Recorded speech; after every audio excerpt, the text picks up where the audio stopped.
Aujourd'hui on va faire un gâteau à la rhubarbe de Monette. Voici Monette et ma carte étudiante.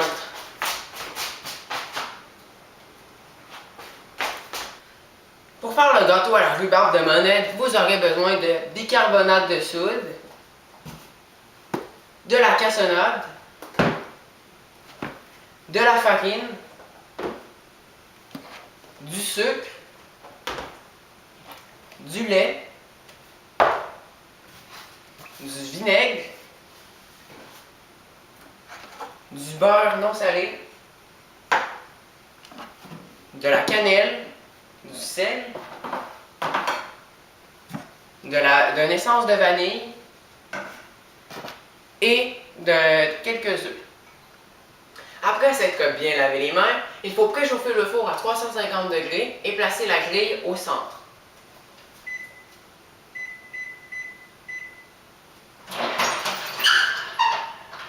Pour cette deuxième étape, vous aurez besoin d'un moule à charnière de 8 pouces ainsi qu'un papier parchemin dans le fond. Ensuite, nous allons appliquer du beurre sur les côtés pour faciliter le démoulage. Par la suite, vous aurez besoin de mélanger une demi-tasse de beurre et une tasse et demie de cassonade.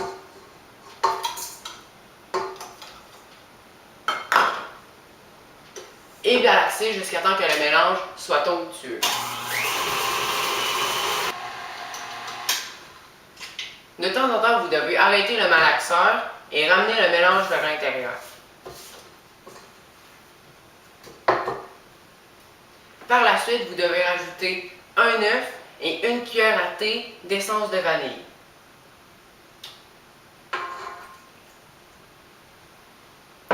Et repartir le malaxeur.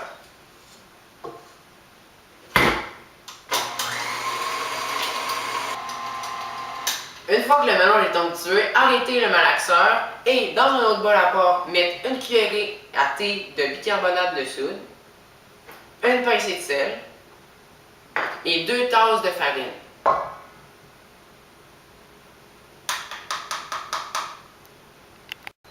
Instant astuce de Monette.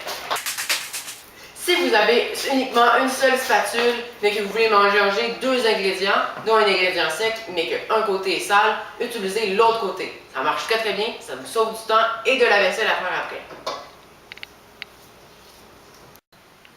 Pour cette prochaine étape, vous aurez besoin d'une tasse de lait de beurre. Chez moi, je n'ai pas de lait de beurre, vous pouvez aller en acheter au supermarché, mais avec une nouvelle astuce de Monette, vous pouvez en faire chez vous avec votre tasse de lait en ajoutant uniquement une cuillère à thé de vinaigre.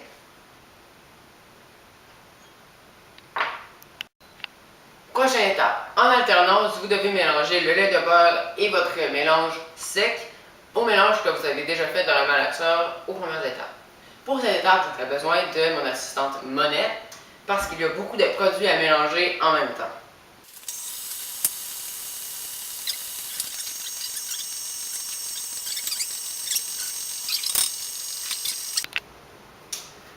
Un gâteau à rhubarbe sans rhubarbe, c'est pas vraiment un gâteau à rhubarbe.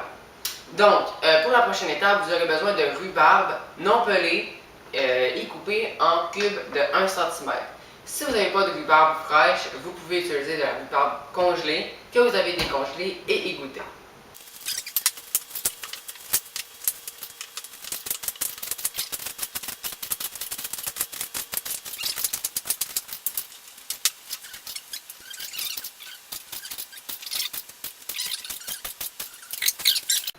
Une fois les 2 tasses de rhubarbe coupées, vous l'ajoutez à votre mélange et brassez à la cuillère de bois.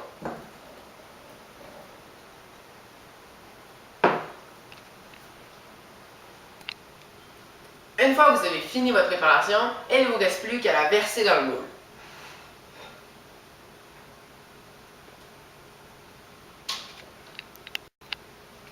Avant d'enfourner le tout, vous devez mélanger une cuillerée à thé de cannelle ainsi qu'un quart de tasse de sucre que vous allez saupoudrer sur le dessus de votre gâteau.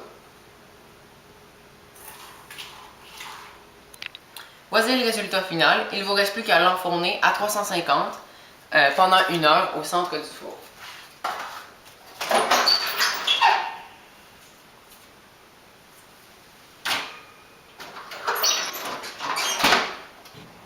Et donc voici le résultat final de notre magnifique gâteau à la rhubarbe de Monette. Il m'a l'air croustillant à l'extérieur et moelleux à l'intérieur. Donc la dernière étape, c'est de le démouler. Donc, sur la petite languette. Et voilà. C'est vraiment magnifique.